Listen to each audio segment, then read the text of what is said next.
Alright folks, it's just been a nightmare this morning. It really has been a nightmare this morning. Stuff just not working. The whole stuff completely locked up and it was buffering and everything after kernel panic, and it's just like the computer even after restarting again doesn't seem to want to be doing quite what I wanted. But hopefully now, because I've got Photoshop and Lightroom already open, that everything will be okay and it won't affect the buffering that much. Sorry about this.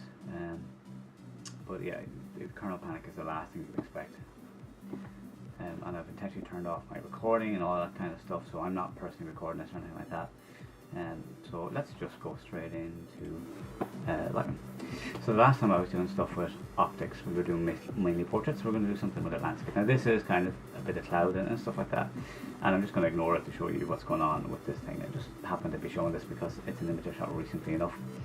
So this is actually down in the Claddagh, which is the home of the famous Claddagh Ring. This is the Claddagh Basin, and these two boats are go-away hookers with the Claddagh boat. And so it's the name of the type of boat. It doesn't reference anything else, just in case you're wondering. And they put some lights on it as well, just to kind of give some stuff. So one of the things they had on it was the Irish flag, but then they had it all green and all orange and stuff like that, just as they alternated through colours and stuff. I happen to know the guy that was running the lights, and he let it stay on this particular set because I was cycling through the sets, but he left it on this just a little bit longer for me, give me a chance to actually get them, because it was actually the length of the exposure was too long. I think they were alternating every 5 seconds, so everything just turns white basically when all the lights mix together, as you would expect. So that looks like it's going out, and I'm just going to check my stream health because it was bad earlier. It says it's healthy, so okay. Right, so what I'm going to do is I'm going to open this into Photoshop rather than open it straight into Optics. And the reason for that is it gives me the opportunity to use smart previews, and when you use smart previews, it means, or not smart previews, smart objects, it means that you can edit the file again to change the settings if you need. So Photoshop is actually over here, so it's on the other screen at the moment, and I probably need to resize it now as well when I bring it over here. Okay. So now what I'm going to do here is I'm going to right click on this, and I'm going to go duplicate layer in this case. Yeah, that's fine. Why is it giving me all this stuff? And there was a dialog on the other screen there basically, which I click OK on. Then we'll go convert to smart object. Simple as that. That's how easy it is. And even if you don't use Photoshop, that's a step that you can definitely do. Oh, chat is disconnected. So what's going on? Oh, that's a different chat. I'm looking at two chats. That's the old chat. Pop up chat. Okay, just in case somebody pops in, pop over here. Sometimes people do. And so now I can start going into Boris effects. Roshan, who is he's a product manager. He runs across some of the teams inside of Boris, but he's actually looking after some of the stuff with Boris, with Optics specifically as well. And he was doing a live stream with Kelby One, and it was actually really good. I really enjoyed it as well. And I picked up some tips, which I'm going to do probably in future streams and stuff like that. He gave me loads of ideas for stuff that I do that I hadn't considered it possibly for. Now what happens when you open Optics for the first time is it will give you whatever you had the last time. So this is something I was using for some portraits. I may have even used this on one of the sets last week when I was doing it, but I've used it during the week as well when I was building up the set, so there was similarity in the set. So what I didn't mention the last time as well is you can go save setup. So you can actually save these setups as well, and there is a way to actually turn them into presets as well. Which I've completely, oh yeah, here, you do it here. But anyway, we haven't made any changes to do that, and it's in the wrong section. You make presets on each one that you've made a change of. The setup will load up all of the layers, so that's really handy. And so to reset everything here, you literally click on this here, and that will just bring it back to the base layer, and then whatever layer you're about to put an effect on. Okay, for this one here, we're actually going to go to render, and we're going to go to night sky. Now obviously this is a cloudy night sky, but we are still going to go and work away with this. Okay, now what's great about night sky is that it's got loads of really cool defaults, and the default here is a bit of scattered stars, which I like because that's more like the natural stars that happen. But let me just jump onto something that's a little bit OTT. So this is North Pole. So at the North Pole it's meant to be clear, you're meant to be able to see everything straight up and stuff like that. Okay? Now we're ignoring the fact that it's covering everything at the moment. We're just talking about the actual filter itself, for want of a better word. If you go to parameters, what is great about night sky is that all of these span together to give you lots of control. You can decide where you are. So the reason why this is called North Pole is because it's at 90 degrees longitude 0. Okay? So you can set where in the world you want these stars to appear like they come from. Alright? You can set the star size and brightness, the altitude and azimuth, and the field of view, so that's how wide you're viewing. And then you can also set the time of year, and like literally the year as well, and then the time of year, and down to the minute of what you're viewing. So it's emulating what happens in reality. So this is based on real star fields.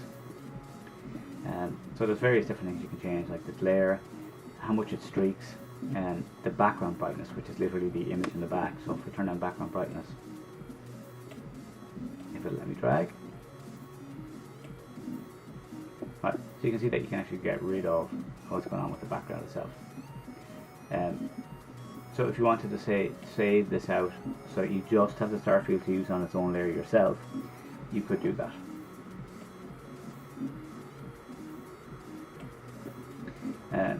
Because we're combining black, train's going by there, because we're combining black with lightness, and screen mode is actually the best one to be using anyway.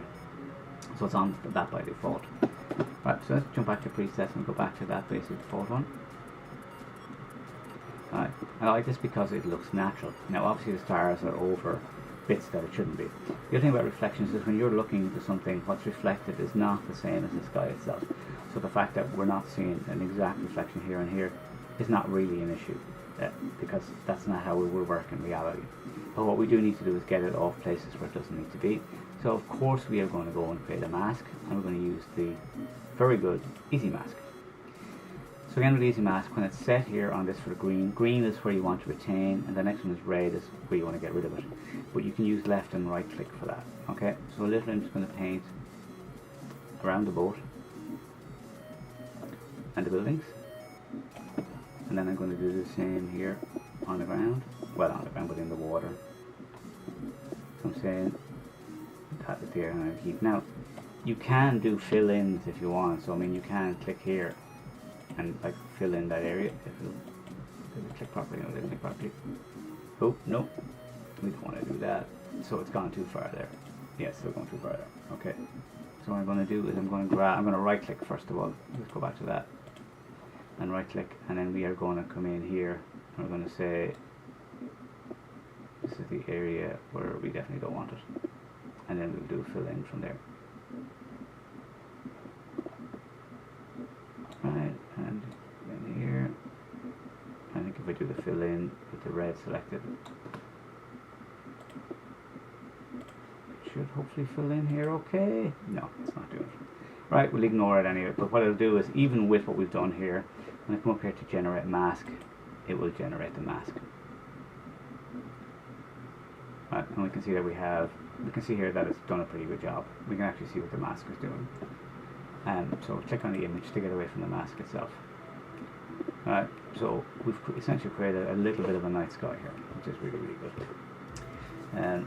So then what happens is the clouds here just look like that. The stars are shining through the clouds, which you do see with light cloud regularly enough. Or if, let's say, with a longer exposure, the clouds are moving, you will see stars through the gaps in the clouds and stuff like that. So it still looks natural. Now, like I say, you can go into the parameters, so you could actually make them a little bit brighter if you wanted. Now, slightly. So just to give it a bit more feel. If you think that there's areas where this is not doing quite what you want it to do, you can of course go back over the mask as well. So let's say we're happy with that, and I'm just going to go plus here to create a new one, and we could actually potentially drop in a moon.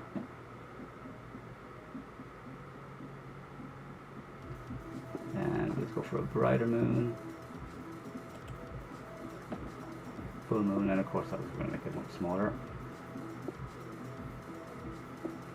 because in a wide lens the moon wouldn't be quite so big. But then of course you can have it big for effect if you want it.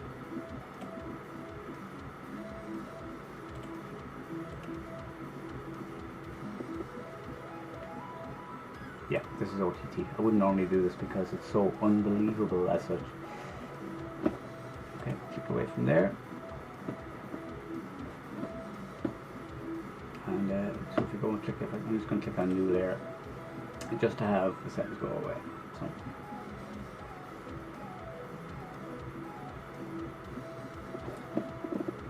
And now what's not there? We could actually, you know, let's go back there for a second and have a look at some of the settings on that.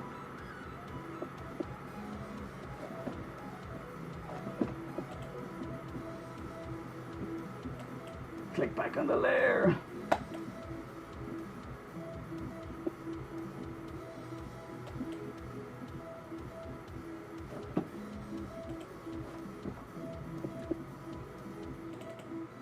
There we go. Into presets or parameters. Something to do with haze. Oh yeah.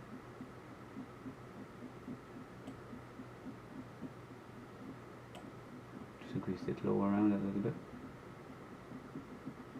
Oh, so we can actually change the phase as well if we wanted.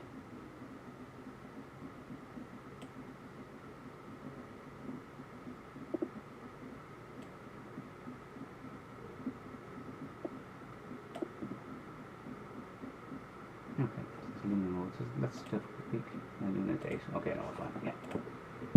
Okay. Just to have it so it's not full moon, basically.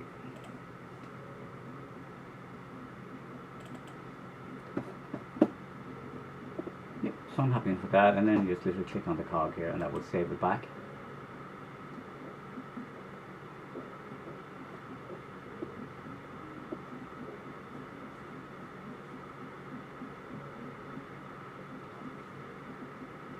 And obviously that's going to come back now because with the fact that we've done the smart object inside Photoshop, it will come back into Photoshop itself here, and we can see that we now have the smart filters.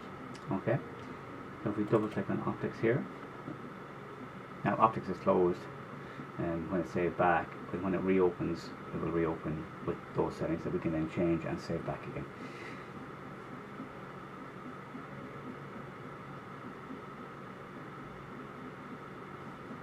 So for example, I could come in here and I could move the moon down a small bit, say,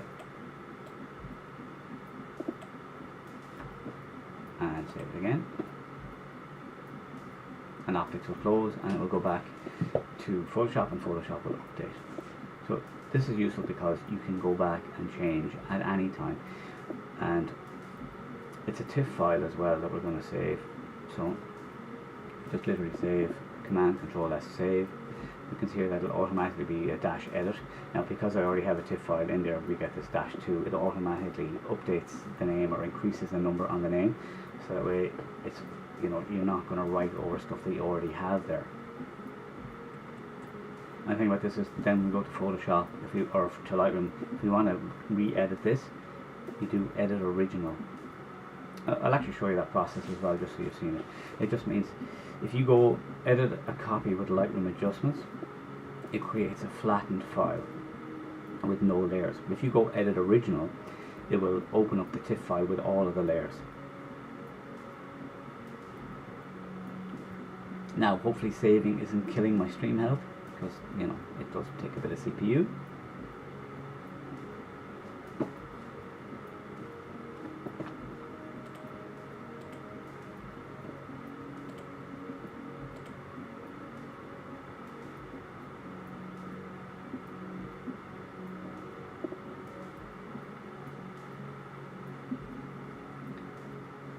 Alright, so that's saved, and if we just pull it out of the way here, we can go back to Lightroom, and we see that Lightroom's updating now to bring in the new file.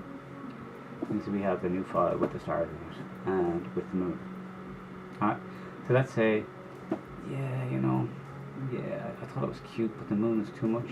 This is where we would go back and we would do our edit in Photoshop here again.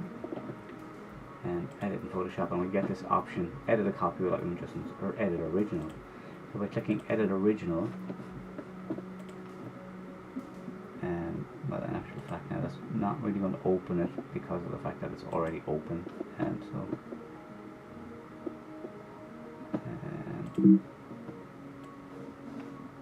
it's opening the other window at the moment. Don't save. All I'm going to do is I'm actually going to do that again. Photo edit in and edit original, and I'm just going to pull Photoshop across here. If it'll let me do it before it, no, it didn't. There was nothing there and it just loaded into it. So if we want again, double click on Optics. Optics will open.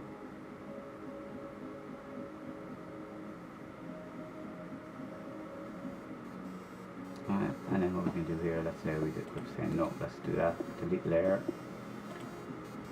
Okay, that's gone, the moon is gone, now we save it.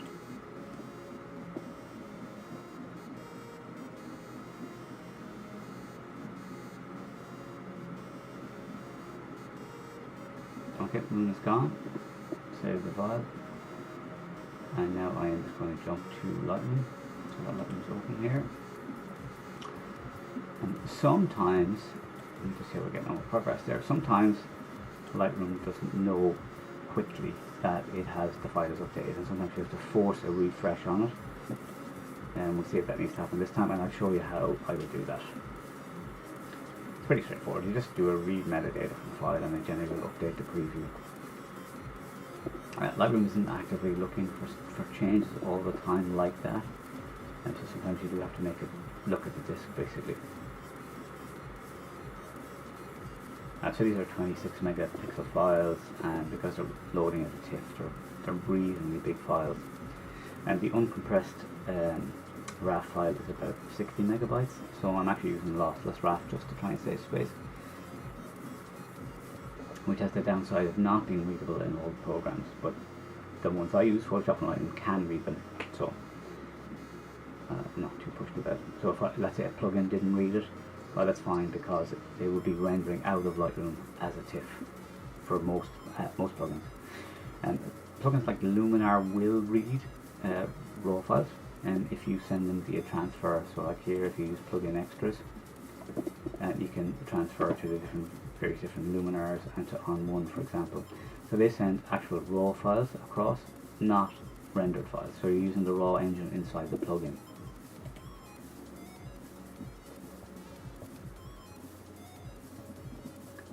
So let's save, let's see if Lightroom updates. Not really. Read metadata from file. And there we go. So we have forced the update inside Lightroom. That's just some of the mechanics of stuff that's going on in Lightroom, just because it does do some kind of weird things, you know, and that's sometimes you have to find some of that stuff the hard way. So like having to force a refresh like that, yeah, it's just something that you have to do sometimes. I think if we're going through files, Lightroom will like eventually figure it out, but if you want to see the preview straight away, generally speaking, you really want to kind of, you know, just get it done. Right, so let me think about, so I was thinking about, oh yeah, sunrises. I don't have that many sunrises, so we'll see if I can find my sunrise. It's not Salt Hill. Ballylohan sunrise. Can we see that here somewhere? Yeah, as you can see, there's loads of Ballylohan sunrises. I am shooting skies as well, and to do some sky packs. Oh, something right. Something's right there. We're not just gonna find the actual. Here we go. I think from this morning we have an image that we can potentially do. Yeah. So this is actually one that I've already done, but I did it as a flat file, so I can't show you the layers. But I should be able to bring out the original image and just do an edit on that. If it will let me do that. Okay, so it was actually the DNG, so here's the DNG file. So So the DNG file, what we've done is we've just basically taken the three images here together and we've made them into HDR files. I mean, let's actually do that process just to show that process in action. So it's literally in Photo, Merge and HDR. And so we're going to do this, we'll bring up the dialog. I don't always bring up the dialog. So what it does is it will create a HDR preview in this window. And then based on the settings you have here, it will update as required. So auto align means you're forcing the images that are within the bracketed capture together. And auto settings means that it'll just apply an auto to it. Okay, and this will show you what you get pretty much from it. Now, the ghosting here is just to try and fix stuff with waves and movement and stuff like that. I'm just going to click merge here and just ignore that for now. You can show the deghost mask if you want, but we're just going to let this run. It should be reasonably quick here. We can see we've got the progress bar showing what's going on. We do already have one there. I've prepared in the background, but I think it should be reasonably quick. And there, that was reasonably quick. It's now selected. So we'll go into D for develop, and it will have all the settings applied here already. That doesn't mean it is what I want. So because it's a landscape, I'm actually going to swap this to Velvia, and it should give us a little bit more color, contrast and saturation. But even at that, I'm actually going to add a little bit more as well. Okay, so now I'm going to open the shadows a little bit more than that, so just have a little bit more detail here. I'm going to open the histogram and just check that. Okay, that's fine. I don't mind there being deep shadows because it is sunrise, so we have hard light there anyway. So I'm just going to open it into Photoshop again. The same story, exactly the same story. I'm opening up into Photoshop so that I can apply the smart object and then work from there. And I'm going to duplicate the layer though in this case. Just drag it down and then do the convert to smart object.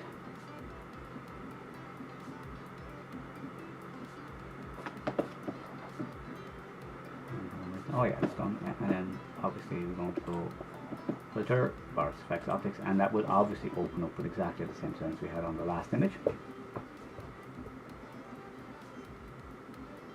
Because that's what it does.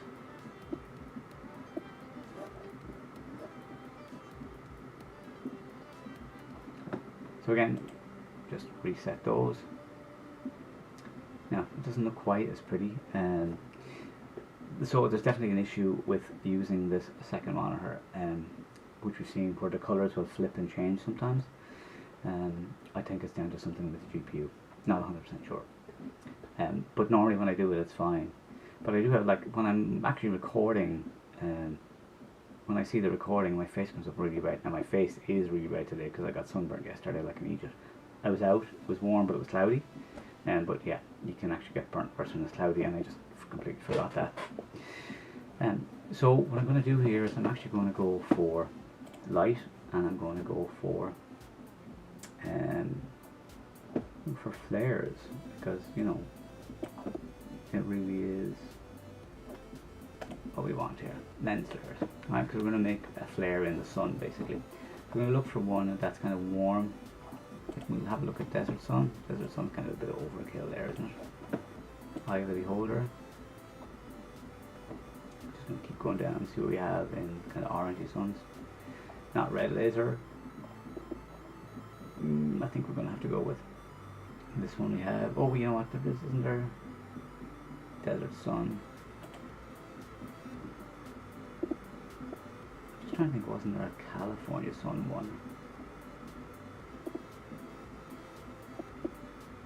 California Sun. See how that looks? That's not, you know what? That Desert Sun is actually, I prefer the warmth of the Desert Sun one. But the rays are OTT.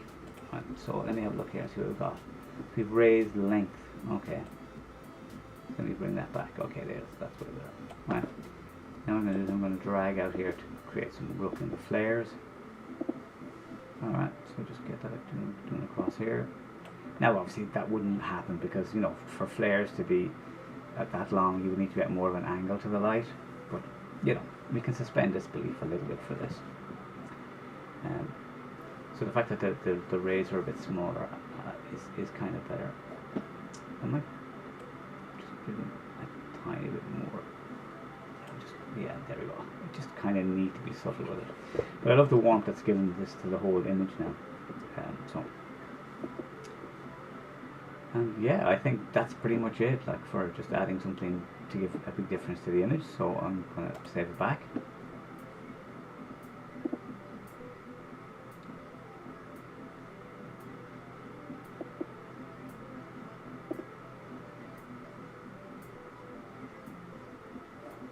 And you can see the difference it makes there.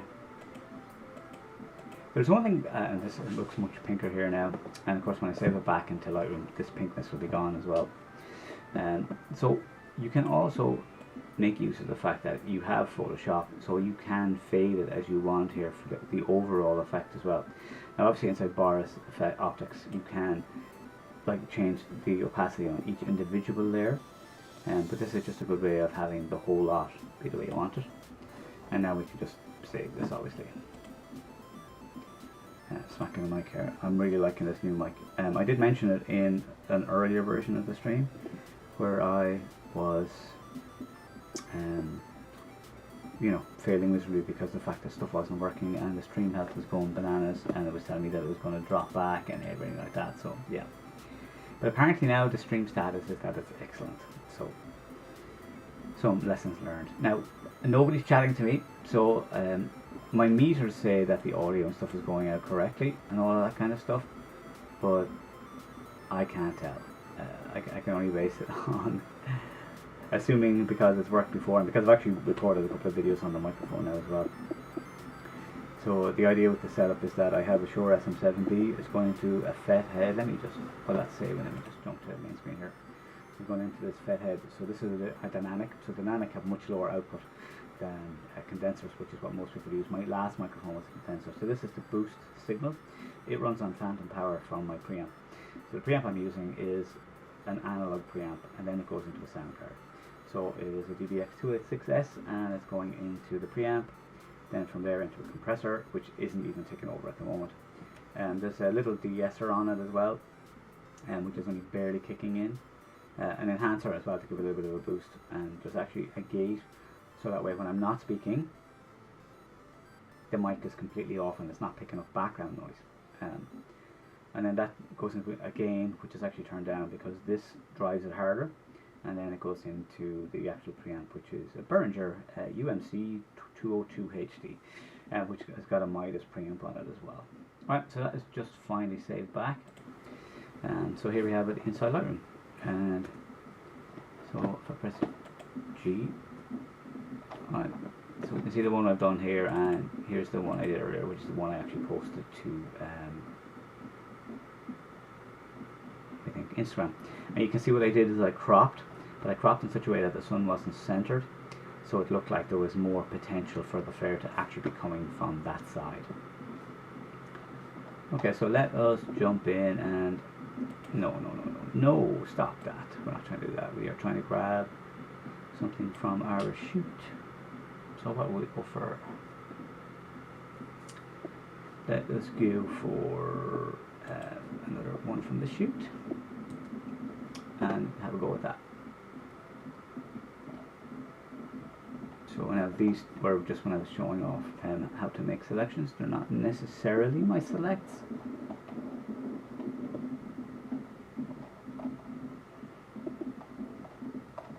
There's one of the ones we did last week. So let me see. Oh yeah, this one kind of jumps out at me, but let's have a look at the ones further on and see what we have there as well. Yep, I kind of like that one. So I think I need to do is, I need to brighten it slightly. Go into develop. And pull back some highlights at the same time as well, so we're not blowing stuff out. It actually looks better on the OBS screen than it does on this screen. I think we're just going to go with it. I'm going to ultimately crop it, but I think what I'm going to do is I'm going to widen this out a little bit, because here, so because this is a remote shoot, the camera was in a fixed position, So you're kind of working around what's going on. You can't move the camera. So I'm going to extend this a little bit here, and I want to make it 5x4 as well at the same time. So again, edit in Photoshop, and Photoshop is in behind, so we will jump to that.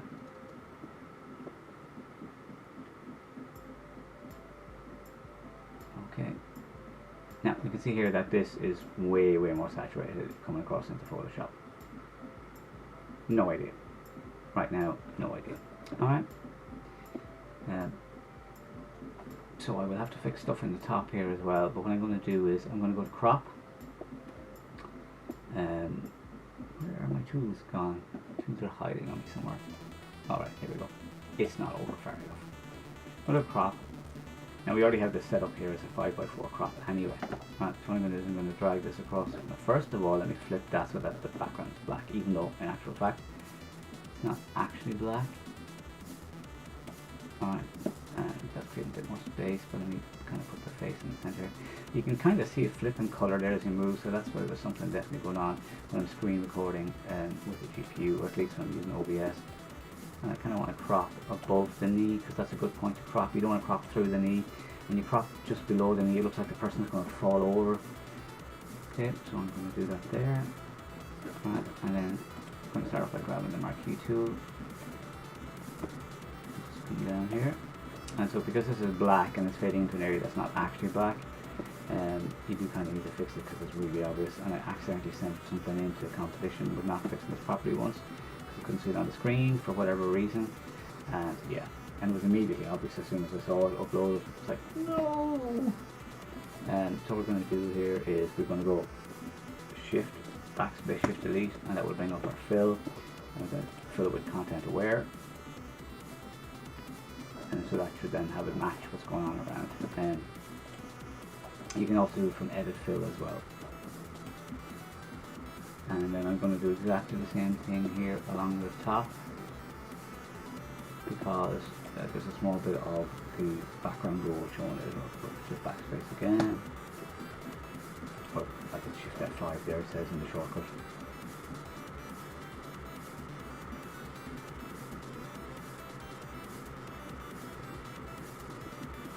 So I think what I'm going to do here is, like, the skin is in reasonably good shape, so I think I'm actually just going to duplicate the layer, which is Command or Control J.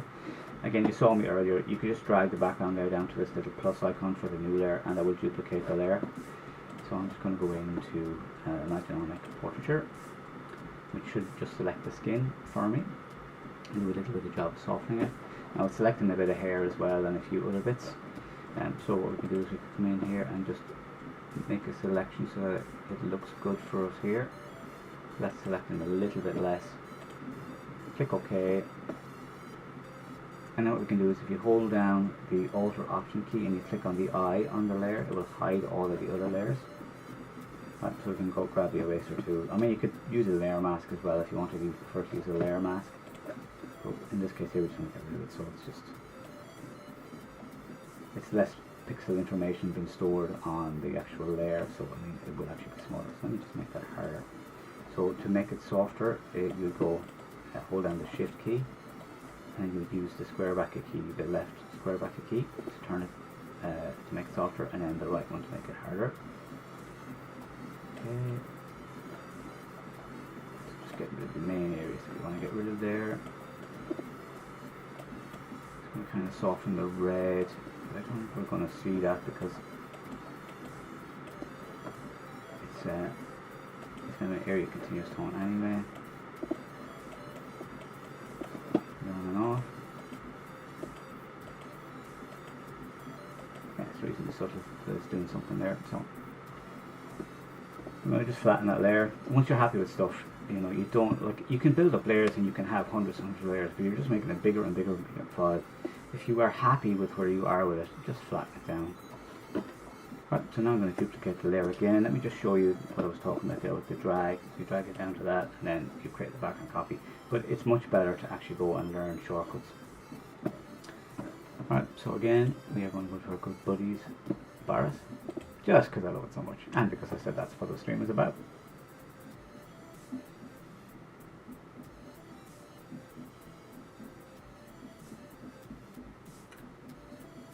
course it's obviously going to have the flare we had the last time. There probably is a preference to change that, but to be honest with you, I prefer to leave it like this, because just in case something happens and I need to go back. Right, so reset, and because it's only a matter of literally one button click to get it where you want it to be, like, you know. So what am I thinking about for the background? I'm going to try something that I haven't done before, right? So we have this zap idea, okay? Let me go into the parameters. So there's different, yeah, we can have points in it, that's fine. So you can enable the different points here for dragging. So this currently there's 3 of them enabled. I don't mind the glow color. What are we looking for? Branchiness. Alright. Okay, so we kind of flatten it off like that. And then see how smooth we can make this. Show the atmosphere controls. So that's kind of the glow around it. I don't mind the glow around it. And the glow being purple is fine. Wrinkle. So you can make it smoother, and you can go for a bit of thickness now as well. Branch length is fine. Bolt width, there we go. So now what I'm going to do is I'm going to start up here, just kind of bring it off screen. I'm actually going to turn on more points. Right, so we got control over where it's going to go. There's more control over where it's going to go.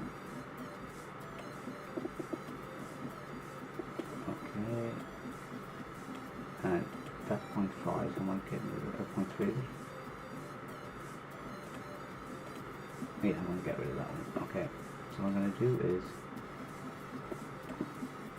bring these in a little bit so that we can see all the inside around the body. Okay, and what I'm going to do here is I'm going to put a mask on it, but what I only want to mask it so that it's getting this section looking like it's going behind the body. So again, our good buddy, the easy mask. I'm going to say that we want to keep it here. We want to lose it here. And so I'm going to right click and just go here. And we want to keep it here. And then I'm just going to literally go keep it there because I want that bit going around the body. And now I'm just going to generate a mask and see what it does. See if it's figured out what we want. While I also trying to remember exactly where I had the bolt itself. Okay, right, so yeah, so now I need to go back in here and say we don't want it there.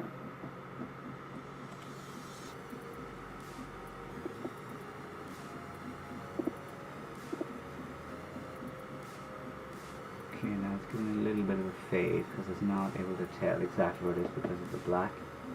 And so what I might do is, because I'm not too worried about the position of the bolt itself, what I might do is I might draw this edge here harder, because there's a bit more of a highlight edge there. And what I might do is I might actually move the bolt itself just so that way it's going to come across a harder area where it's a little bit easier to tell what's going on. Because it's having a little bit of trouble distinguishing just the different blackness, because they're very, very close in areas of blackness there basically. Okay, and I think I'll have the point actually in shot. The end of it in shot.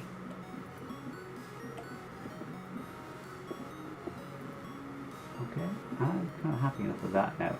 I don't like that we got this much fade on it.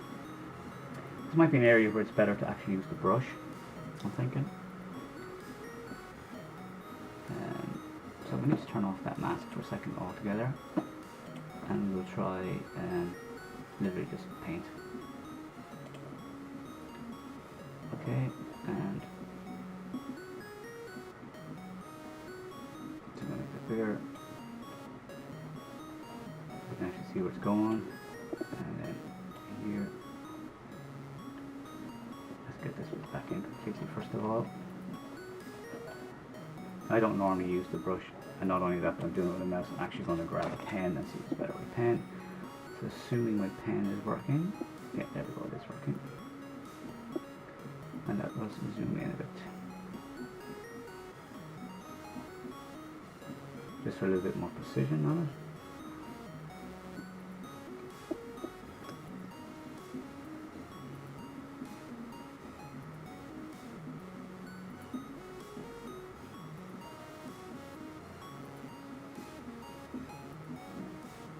Yes, I'm being quiet because I'm concentrating here.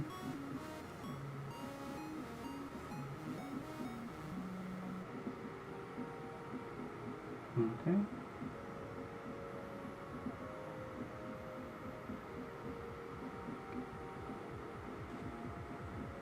Right, and just make it larger for the other bits. Okay, that was a bit weird.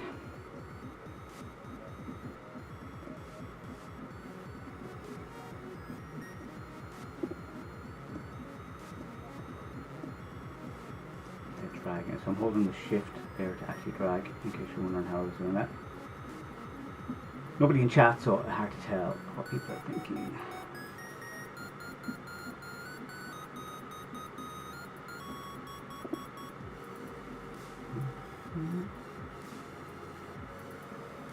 Right, so let's just go back. So I don't normally use the brush because obviously the brush takes longer. But we can see that there was a little bit of issue with opacity just on the edges there, so because of that it didn't look as convincing as it could have. Right, so there we go. I like that. I'm happy with that. So now we're going to actually add more to it anyway. So, we've actually put it up there. Undo. And I think what we're going to do is put in maybe some aurora in the background. So, what have we got? Cruiser. Cruiser looks nice. What else do we have? These are kind of weird. I mean, the default is cool, but I think this one's kind of cool. Right.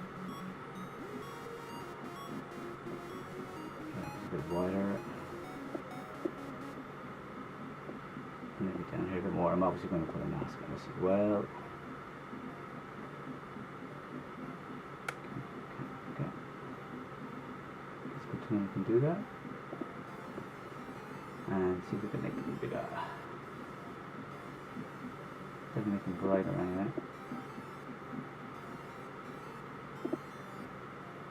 And this is what we have.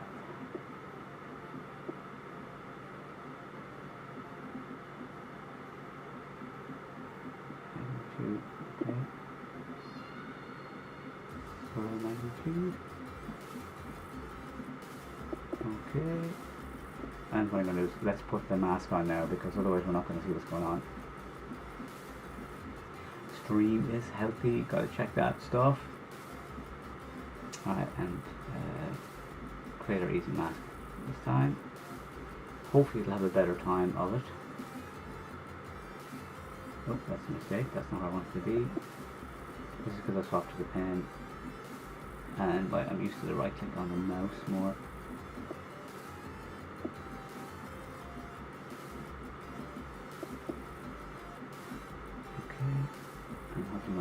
Here's the problem is when you do this with the pen, the right click is working even before you have pushed the pen down. So let me just give a shape there so that it knows. I don't mind that there's a bit of spill on this one in some ways. In fact, I would maybe duplicate the layer and have kind of a lower opacity version of it. Yep, that looks fine. And mostly because it isn't in places where I don't want it to be anyway. And even if there's a small bit of spill over here like that, I actually think it's like the light is hitting it. Let me just get rid of some of those just to have a look and see how it looks.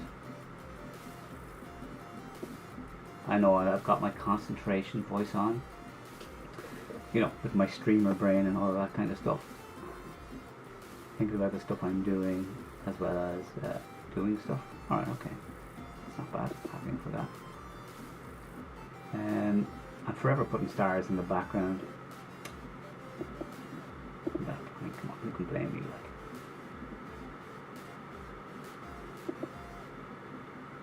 oh, that's a mistake. I've just undid that. I forgot to create a new layer. My bad. Alright, these things happen though. Talking stream of rain.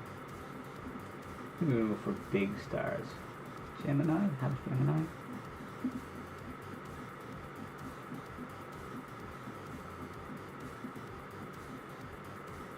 I kind of like Gemini, and I'm just really going to drag the mask up so we're not repeating the mask. Although, looking there, it won't matter for the stars, but it's definitely mattering for this. And yeah, okay, I can see where that did that. So I'm going to get the eraser here for a second. Fix that.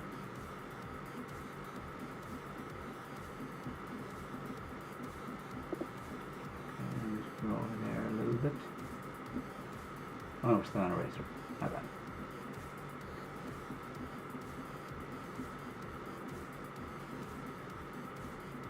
And a little bit cleaner just along there. Yeah, cleaner. Yeah, because it just wasn't going the whole way through that. That was really annoying me. But I don't think it matters for the stars because it will just be excluding a bit of star, which is fine. So I am happy enough with that. So I think we're going to save that one.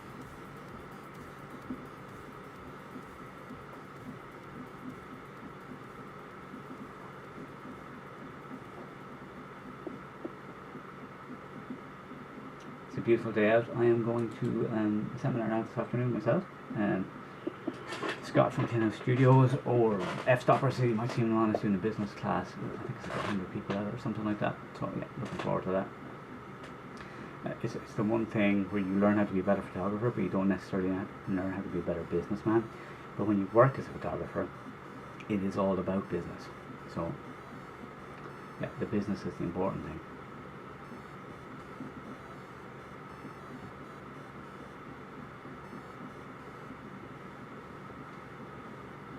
Rendering. Cool. Pop back, and then we should see. Oh, did they do that? I forgot to do that as a smart object. Alright, so here's what we can do. And when you do this, because it's easy to do, we can make use of the fact that that stuff is remembered. So undo. So undo. Alright, then we go back to filter. Oh, yeah, but before we do that, do the convert to smart object. And then you can just literally click here and it should reapply the whole effects, maybe? I haven't tried it this way, we'll see. We are about to find out.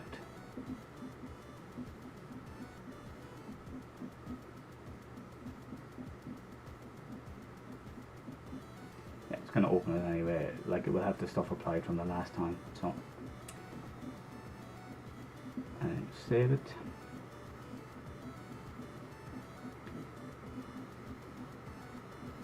And it will have it as, you know what we need basically as a smart object, so we can like fix it at any stage in the future. Let's say we're looking, we're saying, oh, I'm not happy with something I did with the brush, you want to go back and just do a little bit more detail on it, you can do that.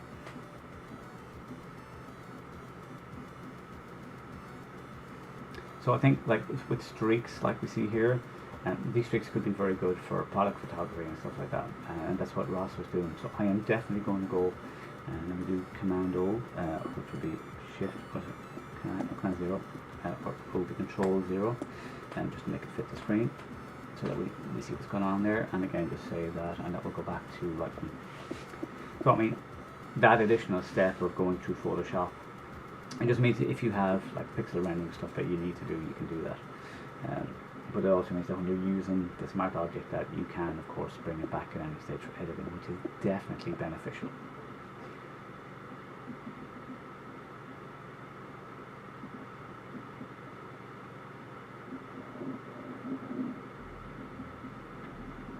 That's probably saved back already, just I don't have Lightroom open. Alright, no, yeah, it hasn't loaded yet. So there we go, now it's back inside Lightroom. Yeah, so some of this process is obviously slow, and if I was making a video, I would actually drop this out of the video.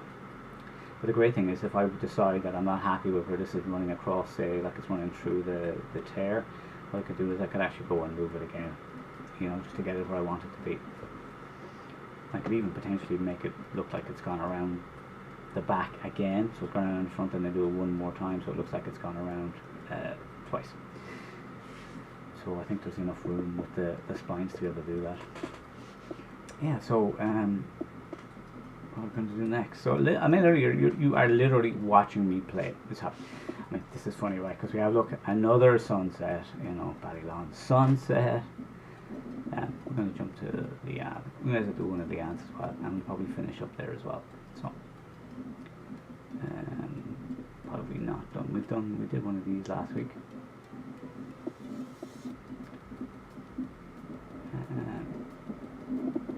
I think with this one here that we could potentially add a little bit more flair to. All right.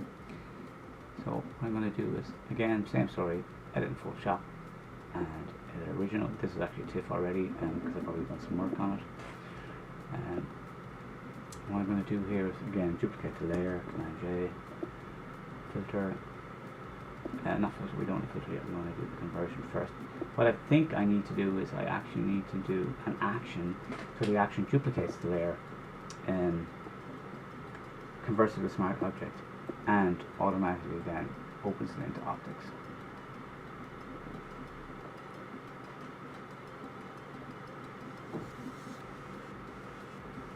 So what I want to do is I just want to make a little bit more use of the fact that the sun is kind of is backlighting this.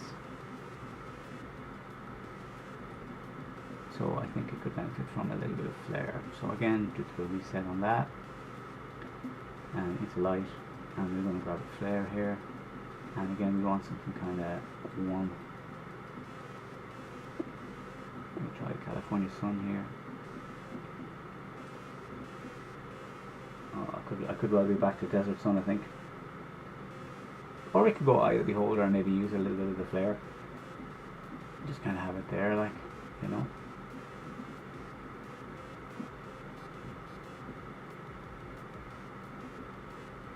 Okay, and I think we've done that, but can we reduce the hotspot? Hotspot light, let's bring that down a bit. Yeah. And atmosphere, let's use the atmosphere. Oh, that's not really what I want. Other brightnesses. So what is other brightness? And other color. Let's see if we can make other color a bit warmer. And it's after opening the swatch over on the other screen, so we bring it here. Now, unfortunately, you can't see the color until you click OK. I don't know if that makes much of a difference.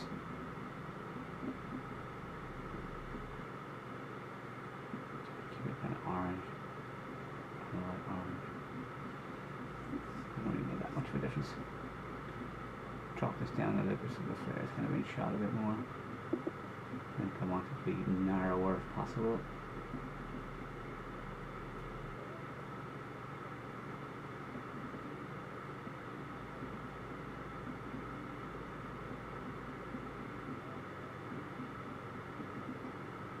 No, that's not what I want. Okay, just, yeah, but that does all of the rays now. No, so I don't think this is the right one to use. So I'm going to go back to presets, and I think I'm literally going to go back to what I was going to go for, and sorry, that is that, because it's just lovely.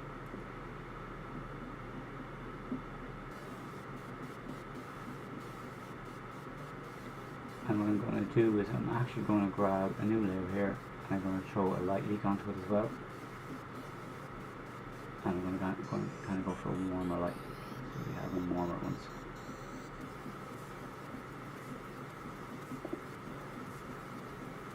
I'll put this red low, see how that is. Yeah, just make it longer.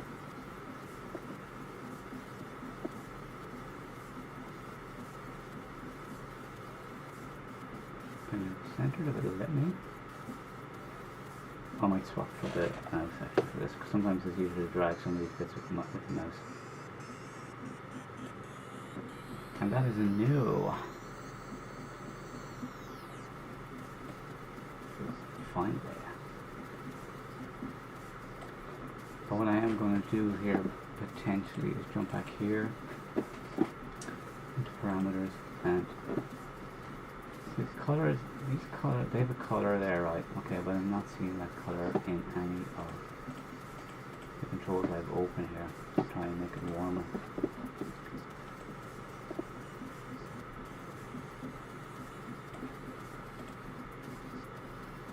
Alright, okay, that is more like what we're seeing in this one here. And it's just so that we have that kind of, the colours transition into each other as well, basically. So now, I'm asking myself this, where is the controls for the rays gone? Have I hidden them? No, they're there. Oh, here we go. Just couldn't do it with that. Just wanted them to be a bit more obvious.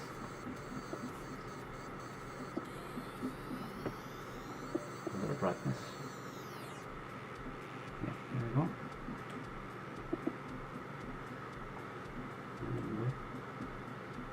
I do want them to be a bit more pronounced. It's definitely about the effect.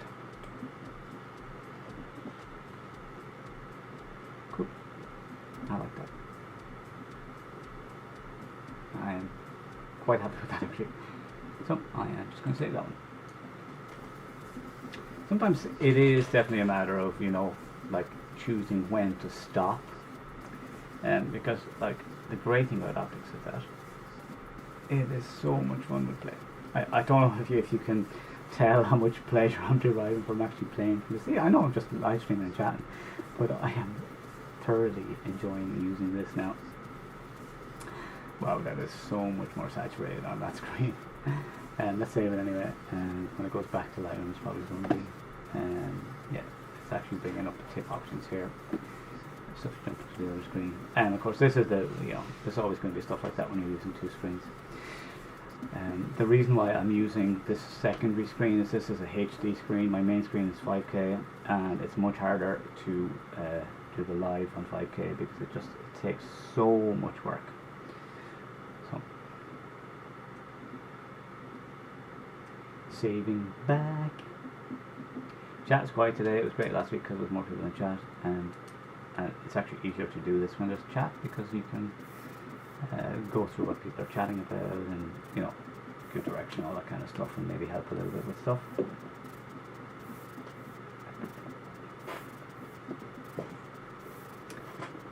And we're going to jump back to Lightroom. Oh, I just realised that the music is playing for you, but it's not playing for me. That happens sometimes.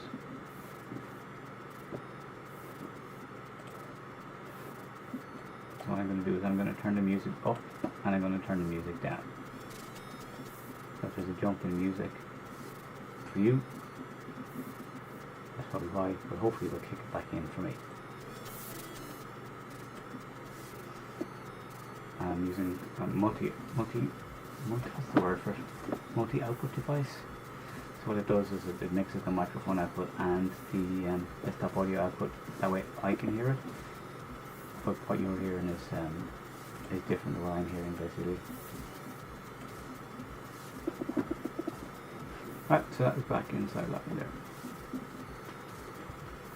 Let's see if there is any of these sunsets that we could potentially do stuff with as well. There's some flowers, stuff like that.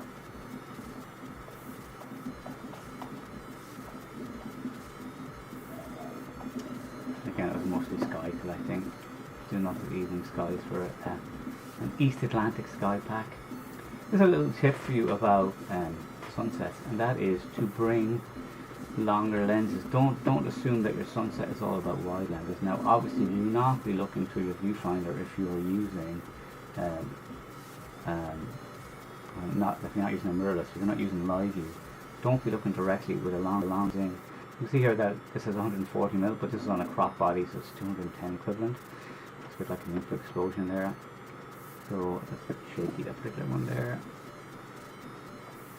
But this is a new building that's going up in Galway along the quays, or on the docks rather. It's called Bonham Quay. And I think it's a joke. It's kind of a joke name because there used to be a slaughterhouse there, and Bon is Irish for pig, and you get ham from a pig, so it's Bonham Quay. But Bonham Quay, the name itself sounds really good. And it's one of the tallest buildings that's in that area now. And I'm delighted because Galway needs to go upwards a little bit. You need to kind of have that more kind of modern facade in that area.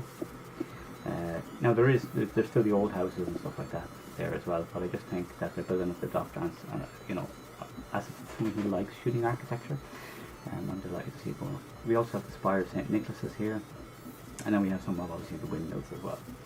So But yeah, if you're shooting sunsets and even landscapes in general, do bring a longer lens. I'm actually waiting on the 70-300. It's been out for a month, but the Irish supplier hasn't had it yet, and I've got one ordered with a 2x, so that way I've got the ability to do up to 600mm, and then with the crop body that will make it 900mm, so I can do much longer stuff. So I can potentially do more wildlife and even do like maybe better moonshots than I can currently do with my telescope, which is like 350mm equivalent, and so 450 with the camera. So like I'll be able to get a little bit closer than I can currently get. Yes, I know I just need to buy a better scope, but we will get there.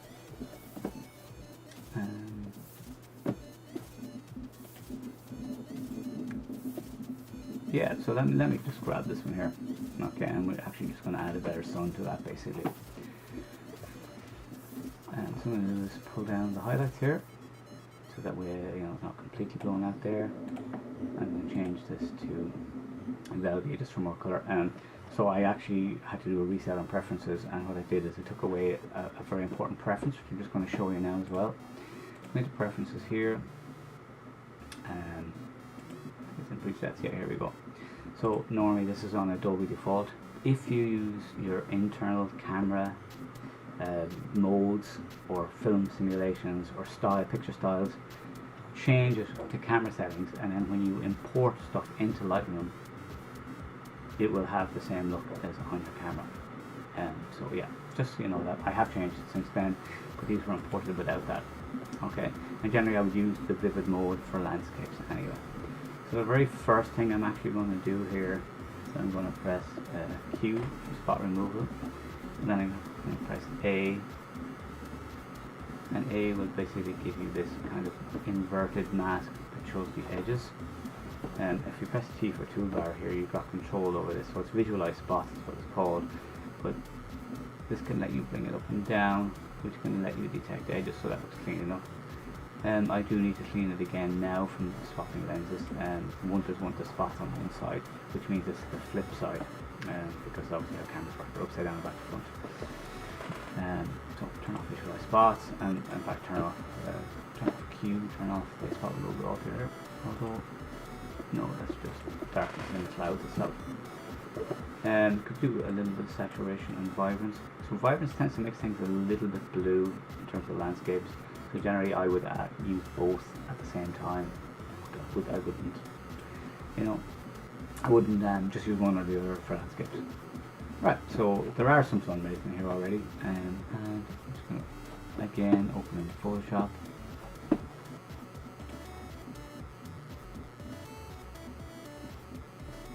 And just bring Photoshop to the front. I should actually probably okay, Photoshop didn't go to the front there. Alright, there we go. I should close down the other ones to save memory. So this looks a little bit more saturated. Don't know what's going on there. I'm just going to pull this across my other screen. Yeah, it looks normal on my other screen. So there's something weird going on with the way the GPU is acting when I'm screen recording off this screen. Again, duplicate the layer. Right click on the layer to put a smart object.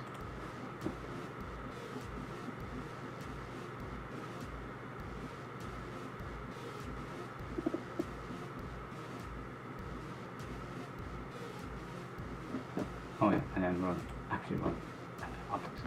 I was looking at my I was looking along with the stats on the stream to see if anybody was there, but nobody's there.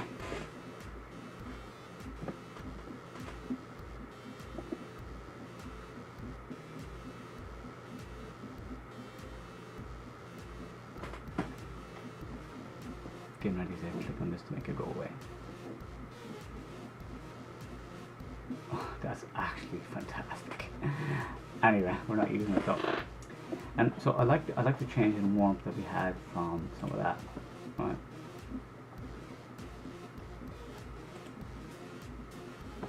That kind of looks realistic in terms of what's going on here. As in the color matches and all that kind of stuff.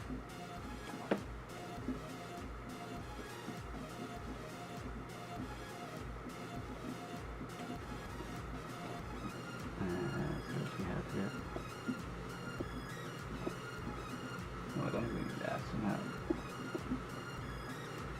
I am just addicted to that desert sun, I have to say. This is too warm. The great thing with this is just the presets are so good. Ooh, I kind of like what that's doing. Let's jump in here and have a look at colors. Hotspot color.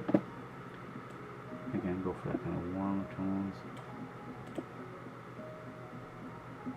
Might be too much for the image. Let's bring it back this way to kind of correspond with the image a little bit more.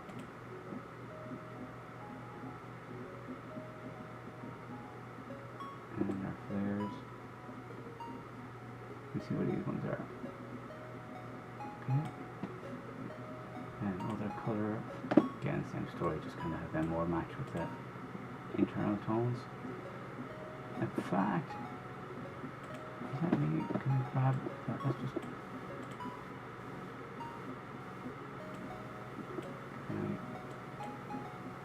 can I let me do that now? Why am I zoomed in there all of a sudden? Can we do it from the screen? No.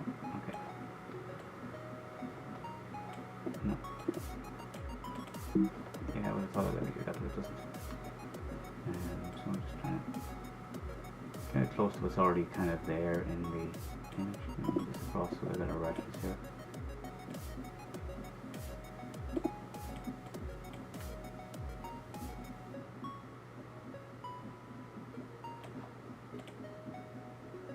Yeah, okay. Yep, so I think that's fine.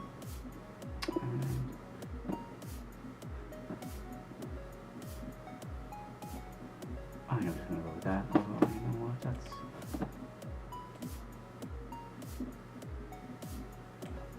Try that.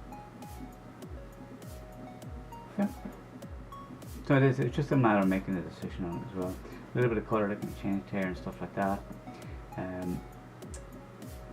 One thing I didn't talk about this time is edit lens. And I'm not going to, just because it's getting tight at lunchtime.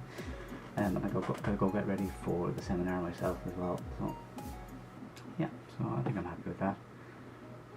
I think I'm going to add a light leak just for, but this time I'm not going to add it as an actual leak. I'm going to add it so I just have a change in the color, so that there's a little more kind of brightness and color in it.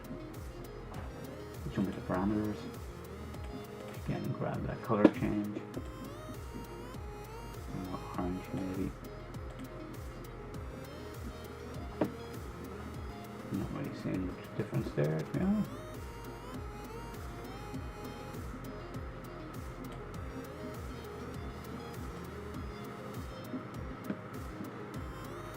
I was expecting to see a little bit more change in colour as I move around the actual flare, or the leak.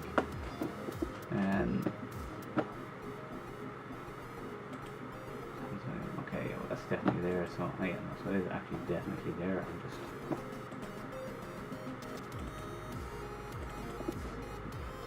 Where are my controls? Oh, there we go. And they drag it over there. Oh, they probably moved it with the other preset, that's what it is.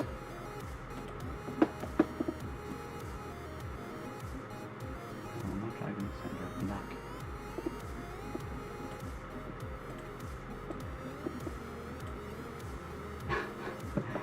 That is the most annoying thing ever.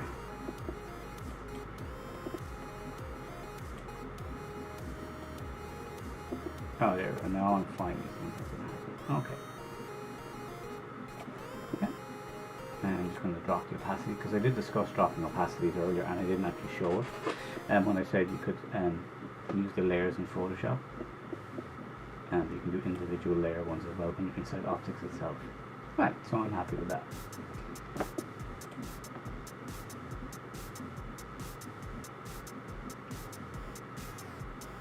So most of the stuff that we've looked at there has been stuff that's based around the Sapphire set. So you've noticed they all have the S in them, and you can see S light leak here. So yeah, they are the Sapphire ones. Right, and you can see the difference there. So that's turning it off, and that's what it's doing, just adding a little bit of kind of impact to the image. So like, it is so good for play. So I am just going to jump back to camera for a second here. So the light is, it's a lovely, lovely day out. It's not the day you want to be inside. But however, I'm trying to do this on Saturday mornings, so that's the plan. I'm still working away on the book. What chapter am I on? I think I'm on chapter 18 or chapter 19.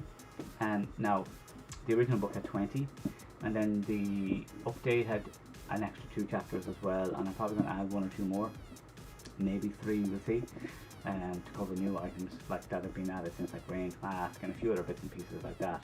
And then I've got one other section to rewrite, so split toning has to be turned into color grading, and then pretty much I think the book is done, and it's just a matter of getting it out to a few people I trust, and to do read-throughs as well, to come back with edits so they will see stuff I've missed, obviously.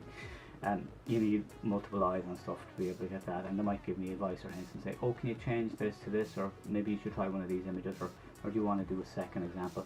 But the one thing that I have been thinking about throughout the book as I'm doing stuff is I try to do stuff, and sometimes I've used, like say, a landscape, and then I've shown the same trick with a portrait, that I may think about going back over the book. But what I think where I want to be now is I want to have a good basis for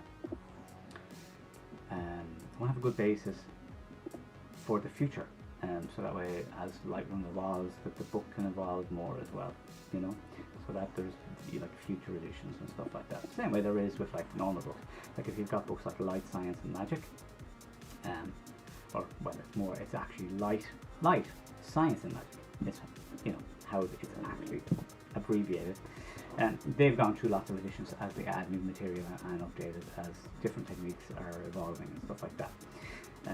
So yeah, and I'm actually looking forward to having it out.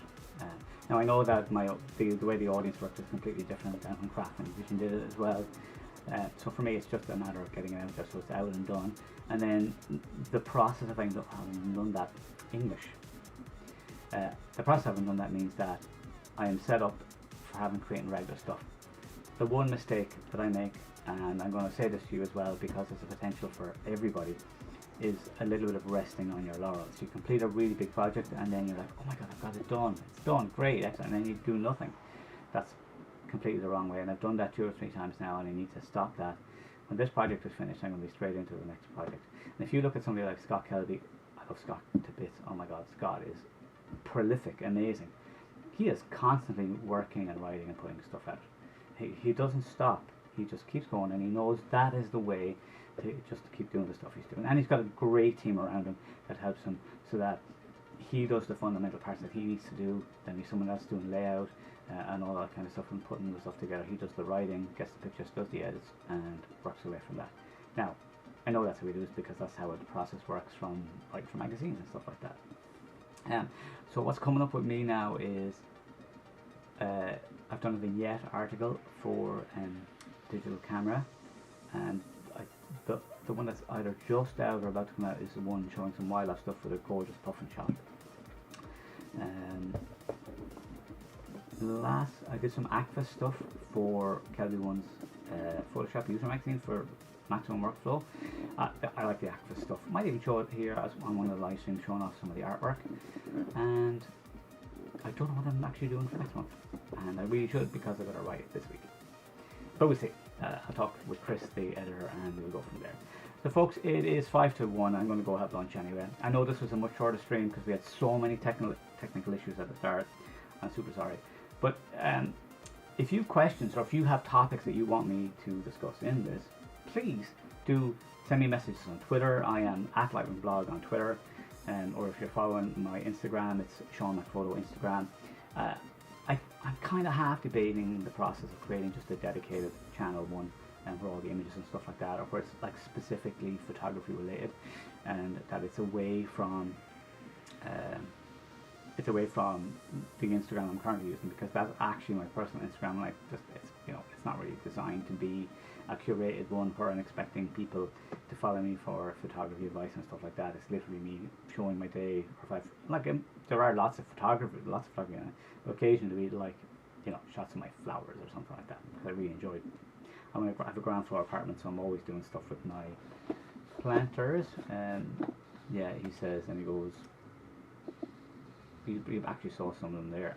I'm trying to think that I actually put some in from yesterday. No, that's a couple of days ago. No, that's definitely not. That is some shots of this Galway farm yesterday. And let me just jump back to the main screen to show off my baby. Sorry. So I'm just holding a diffuser over to block the sunlight, and this was just actually messing with an extension tube. So I haven't quite nailed using the extension tube just yet, because the focus is quite shallow on it.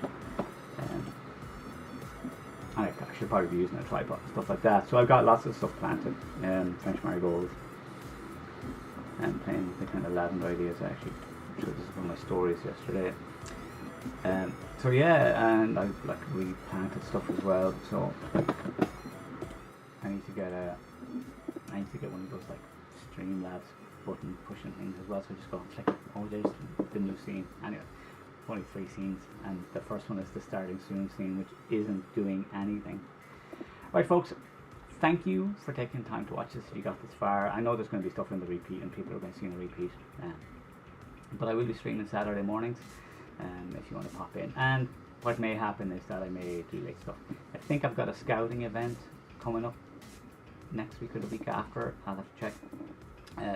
So if I can't do a morning stream, I'll do an evening stream instead. Thanks for watching.